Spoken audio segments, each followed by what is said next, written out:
Bonjour, nous sommes aujourd'hui dans la réserve de la bibliothèque du Musée national des arts asiatiques Guimet avec Christina Cremerotti qui est la conservatrice donc, de la bibliothèque. Bibliothèque qui conserve aussi un fonds patrimonial extrêmement important. Aujourd'hui, on vous parle en fait d'un ouvrage assez exceptionnel, un ouvrage de planches gravées qui sont les campagnes de l'empereur de Chine. En 1690 reprend l'opposition, enfin le combat entre l'Empire chinois et le monde islamique, combat qui s'était arrêté en fait en 750. Voilà, donc après des siècles, la guerre reprend et ça va amener en 1760 l'empereur chinois Tianlong à conquérir le Turkestan oriental. Il va commémorer sa victoire par la commande à plusieurs peintres qui sont des peintres jésuites. Alors aujourd'hui, on vous montre les gravures qui ont été faites d'après les dessins commandés à 4 peintres jésuites, donc qui travaillaient pour la cour de Chine. Ici, on a le nom donc de l'artiste qui a produit le dessin original, Jean-Denis Attiret, donc en 1763. Ces gravures, elles sont faites, donc les dessins arrivent en France en 1765, les premiers, en fait ça met un certain temps à venir. C'est Monsieur de Marigny qui va évidemment s'occuper de la commande, Cochin qui va diriger un groupe de 8 graveurs. Ici on a le nom du graveur, Holman, et on a donc une des scènes de bataille représentées. Alors beaucoup de choses intéressantes, c'est que on voit une attention très fine évidemment à l'individualisation des personnages, à la description du paysage, un paysage assez lyrique avec une vue à vol d'oiseau.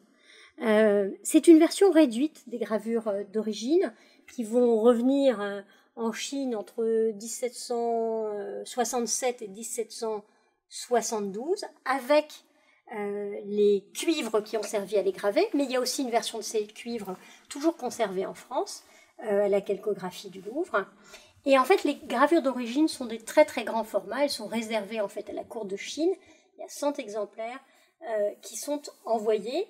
Très vite, ça suscite un immense intérêt et on va en faire des versions réduites, d'après les cuivres demeurés en France. Et on va pouvoir les commercialiser, alors je dirais là aussi à un prix, je ne sais pas si vous avez des idées, mais c'était des gravures de luxe évidemment. C'est des choses tout à fait prestigieuses.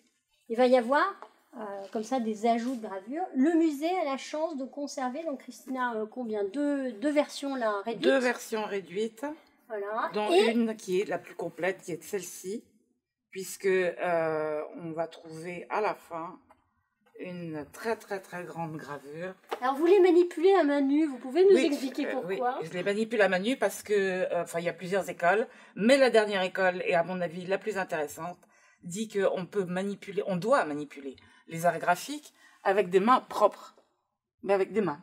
Pas avec des gants. Sans gants, parce que les gants risquent d'agripper les fibres du papier. Alors ici, en fait, on a un exemplaire, donc on a compris, réduit, qui a été complété par une gravure faite d'après un tableau réalisé en Chine, mais qui se trouvait dans une collection française, donc celle de Charles-Alexandre de Calonne. Ce qui est très intéressant, c'est qu'on voit clairement que ce format, en fait, s'inspire des formats de rouleaux chinois.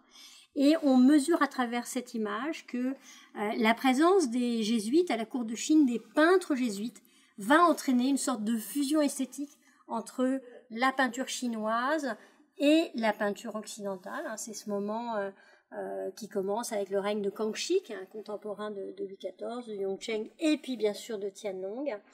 Et on ne dira jamais aussi assez combien la présence des gravures en Chine a aussi influencé dans le traitement, par exemple, des noirs, la peinture à l'encre de paysages chinoises, qui s'est d'une certaine façon inspirée, on va dire, des effets de style de la gravure. Voilà. Donc c'est un ouvrage important de la relation entre la France et la Chine, sur laquelle il y a tant de choses à dire, et de cette influence entre peinture occidentale et peinture chinoise, eh bien, on continuera de vous parler en vous montrant dans une autre réserve de la peinture chinoise.